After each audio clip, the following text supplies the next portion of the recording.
The sign above the store read, Khan's Quick Mart and Halal Meat, in faded red paint that had once been proud. It sat on the cracked edge of Route 287, 20 miles outside Lubbock, Texas, where the cotton fields ended and the oil pumps began their slow, mechanical nodding.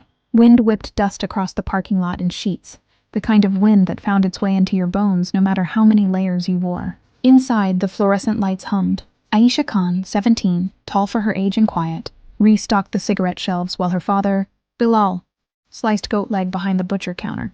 The radio played an old Noor Jahan song low enough that only they could hear it.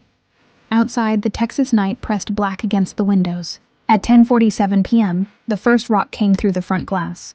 It shattered like ice. Aisha dropped the carton of Marlboros. Bilal's knife froze mid-cut. Then came the second rock, wrapped in cloth that bloomed orange the moment it landed. Molotov. Flames licked across the energy drink display. The smell of burning plastic filled the store in seconds. Bilal's voice cut through the crackle. Aisha, back door, Abi. She ran. Her younger brother Hamza, 14 and all elbows, was already there, fumbling with the deadbolt. Sirens hadn't started yet. Out here they took their time. They made it to the gravel, behind the dumpsters just as four figures, in white hoods, stepped from the shadows of the pumps. One carried a baseball bat. Another swung a chain that glinted under the sodium lights. On the closest hood, someone had sharpied 3 red letters, KKK. Aisha's heart hammered, so hard she tasted iron. Hamza started crying without sound. Bilal stepped out after them, unarmed, hands open. Please, he called in his careful English. We close in 10 minutes. Take money. Leave family. The tallest figure, the one with the bat, tilted his head. Y'all don't belong here, raghead. He swung. Bilal ducked. The bat splintered the glass door instead. Shards rained. That was when the side door of the store banged open again, and Omar Khan walked out.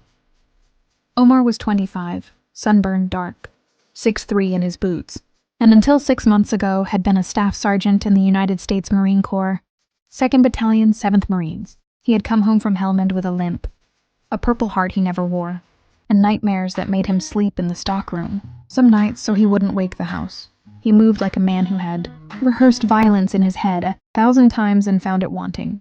Omar didn't speak. He simply stepped between his father and the men in hoods. The one with the chain laughed. Look, boys, they brought their own Haji soldier. Omar's voice was soft Texas now, no trace of Karachi. Y'all picked the wrong night. The bat came first. Omar caught it one-handed on the downswing, twisted, and the attacker's wrist snapped like green mesquite. The man screamed inside his hood. The bat clattered away. Chain boy rushed next. Omar sidestepped, hooked an arm around the man's neck, and dropped him face first into the gravel. The chain wrapped around his own fist like brass knuckles. The third hooded figure fumbled for something at his waist. Omar saw the glint of a pistol. He moved faster than thought, 2 strides, a knee to the solar plexus, the gun skittering under a pickup truck. The fourth one, the smallest, bolted for the darkness beyond the pumps. Omar let him go. Sirens finally arrived, red and blue painting the dust.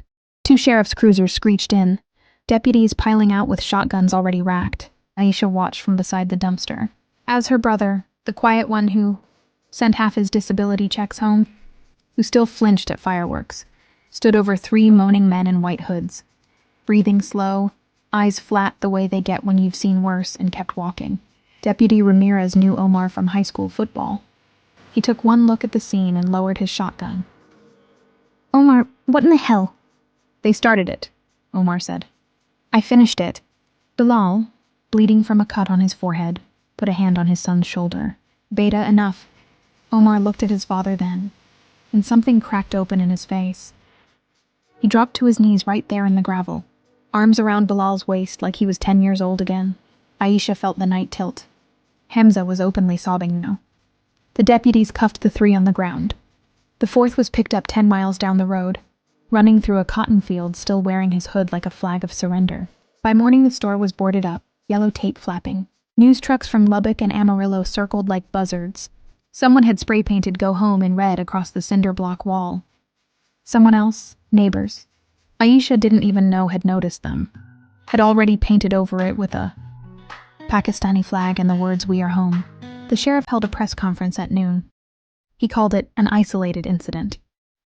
Omar stood behind him in sunglasses, arms folded, silent. That afternoon, men in suits showed up. Not FBI, something quieter. They wanted to talk to Omar alone. Aisha eavesdropped from the stockroom. "Staff Sergeant Khan," one said, "we've been watching the chatter. These boys weren't just drunk rednecks. They were recruited. There's a cell forming out here, West Texas, Eastern New Mexico. They're using veterans forums, encrypted apps. You still have clearance, still have friends who talk to you. We need eyes inside." Omar laughed, a sound like gravel in a blender. "You want me to spy on my own people?" "No," the man said. "We want you to spy on theirs. The ones who burned a cross on your daddy's lawn last month and came back tonight to finish the job." Silence stretched. Aisha peeked through the door crack. Omar was staring at the ruined store, at the melted Red Bull fridge, at the blood-dried black on the floor. "I'm done with wars," he said finally. "This isn't Afghanistan," the agent replied. "This is home." That night the family sat in the small apartment behind the store that smelled of smoke and goat fat. Their mother, Rubina, hadn't spoken since the first rock. She just kept making cup after cup of dude patty no one drank. Hamza broke first. "We should leave, Abu. Sell the store. Go to Houston. There's masjid, there's people."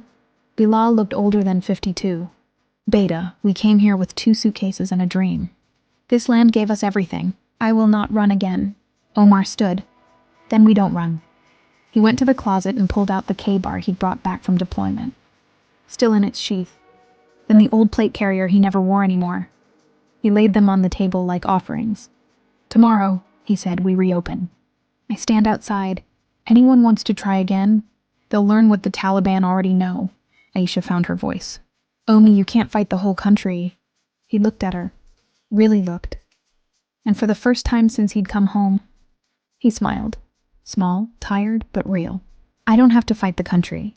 Aishu. Just the parts that forgot what it's supposed to stand for."